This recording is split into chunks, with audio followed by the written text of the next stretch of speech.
হয়, সঁচাকৈ খুব সুন্দৰ অনুভৱ আৰু প্ৰথমবাৰৰ বাবে আমি গুৱাহাটীক প্ৰতিনিধিত্ব কৰি দিল্লীলৈ আমি যাব ওলাইছোঁ ৰাইজৰ আশীৰ্বাদত।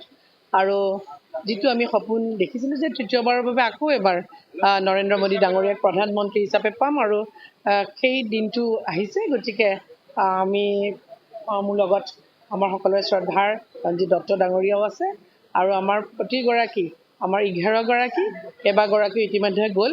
আমি এতিয়া যাবলৈ ওলাইছোঁ আৰু বাকীসকল যাব আৰু কালি আমাৰ যিহেতু বৈঠক আছে গতিকে সকলোৱে মিলি এখন শক্তিশালী চৰকাৰ গঠন কৰি সুন্দৰভাৱে যাতে 5 বছৰৰ কাৰণে কাম কৰি যাব পাৰোঁ তাৰ বাবে সকলোৰে পৰা আশীৰ্বাদ বিচাৰিছোঁ। চাওক, ৰাইজৰ আশা প্ৰত্যাশা তেখেতসকলৰ আছে যে সুন্দৰ সৰ্বাংগ সুন্দৰ গুৱাহাটী এখন নিৰ্মাণ কৰাৰ বাবে।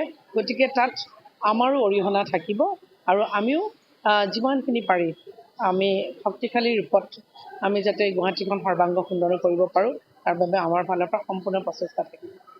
পূৰ্বে যিহেতু দুগৰাকীকৈ অসমৰ পৰা মন্ত্ৰী আছিলে, এইবাৰ কেনেকুৱা ধৰণৰ আশা কৰিছে? সকলোৱে বিচাৰিছে যে অসমৰ পৰা প্ৰতিনিধি কেন্দ্ৰীয় মন্ত্ৰী হয়, নিশ্চয় থাকিব আৰু এয়া সম্পূৰ্ণ গোটেইখিনি আমাৰ কেন্দ্ৰীয় চৰকাৰ যিহেতু আমাৰ গঠন হ'বলৈ গৈ আছে, আমাৰ নেতৃবৰ্গ আছে, তেখেতসকলে গোটেইখিনি ডিচিশ্যন ল'ব আৰু যি হ'ব সকলো ভাল হ'ব। তৃতীয়বাৰৰ বাবে ভাৰতবৰ্ষৰ যশস্বী প্ৰধানমন্ত্ৰী নৰেন্দ্ৰ মোদী ডাঙৰীয়া পুনৰ প্ৰধানমন্ত্ৰী পদত অধিষ্ঠিত হ'ব। এইটো ভাৰতবৰ্ষৰ জনসাধাৰণৰ ৰায়দান আৰু আমি 11গৰাকী সাংসদ অহাকালি আমাৰ চেণ্ট্ৰেল হলত আমাৰ গোটেই NDA সাংসদসকলৰ বৈঠক হ'ব। তাৰ কাৰণে আমি আজি গুৱাহাটীৰ পৰা দিল্লীলৈ গৈ আছোঁ। আমাৰ লগত আমাৰ বিজুলী কলিতা মেধি ডাঙৰীয়ানী আছে, গুৱাহাটীৰ নৱনিৰ্বাচিত সাংসদ। গতিকে আমি নৰেন্দ্ৰ মোদী ডাঙৰীয়াৰ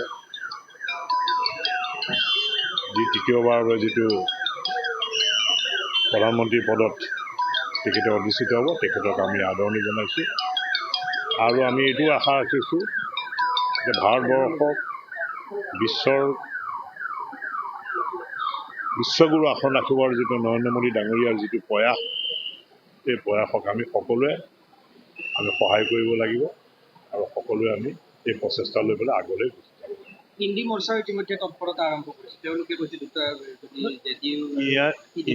ইণ্ডিয়া মৰ্চাৰ তেওঁলোকে বিৰোধীত থাকিম বুলি তেওঁলোকে ইতিমধ্যে কৈছে, যিহেতু তেওঁলোকৰ সংখ্যাগৰিষ্ঠতা নাই আৰু আমাৰ NDAৰ যি সহযোগী দল আছে, সহযোগী দলৰ বৈঠক যোৱাকালি হৈ গৈছে আৰু সৰ্বসন্মতিক্ৰমে নৰেন্দ্ৰ মোদী ডাঙৰীয়াক তৃতীয়বাৰৰ বাবে ভাৰতবৰ্ষৰ প্ৰধানমন্ত্ৰী পদত অধিষ্ঠিত কৰিছে।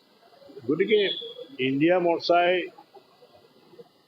তেওঁলোকে শাসন ল'ব নোৱাৰে, যিহেতু তেওঁলোকৰ সংখ্যাগৰিষ্ঠতা নাই আৰু ভাৰতবৰ্ষৰ জনসাধাৰণে NDAক ৰায়দান দিছে আৰু ৰায়দান অনুসৰি তৃতীয়বাৰৰ বাবে নৰেন্দ্ৰ মোদী ডাঙৰীয়া প্ৰধানমন্ত্ৰী হ'ব।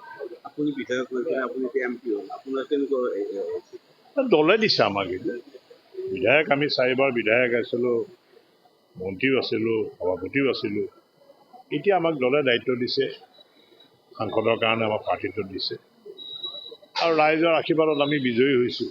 দলৰ কাৰ্যকৰ্তাসকলৰ যি কষ্ট, সেই কষ্টৰ কাৰণে আমি আজি সাংসদ হিচাপে নিৰ্বাচিত হৈছোঁ আৰু সাংসদ জীৱন নতুন জীৱন আৰম্ভ হ'ব। আপোনালোকৰ বিধায়ক মৃণাল শইকীয়াও এটা পোষ্ট দিছে, গৌৰৱৰ শুভেচ্ছা জনাইছে। মই সেই বিষয়ে কোনো মন্তব্য নিদিওঁ, যিহেতু মুখ্যমন্ত্ৰী ডাঙৰীয়াই ইতিমধ্যে প্ৰতিক্ৰিয়া প্ৰকাশ কৰিছে। তাৰ ওপৰত কোনো ধৰণৰ প্ৰতিক্ৰিয়া মই দিবলৈ যিহেতু পূৰ্বে দুগৰাকীকৈ কেন্দ্ৰীয় মন্ত্ৰীসভাত আমাৰ অসমৰ পৰা আছিলে প্ৰতিনিধি, এইবাৰ কেনেকুৱা ধৰণৰ আশা?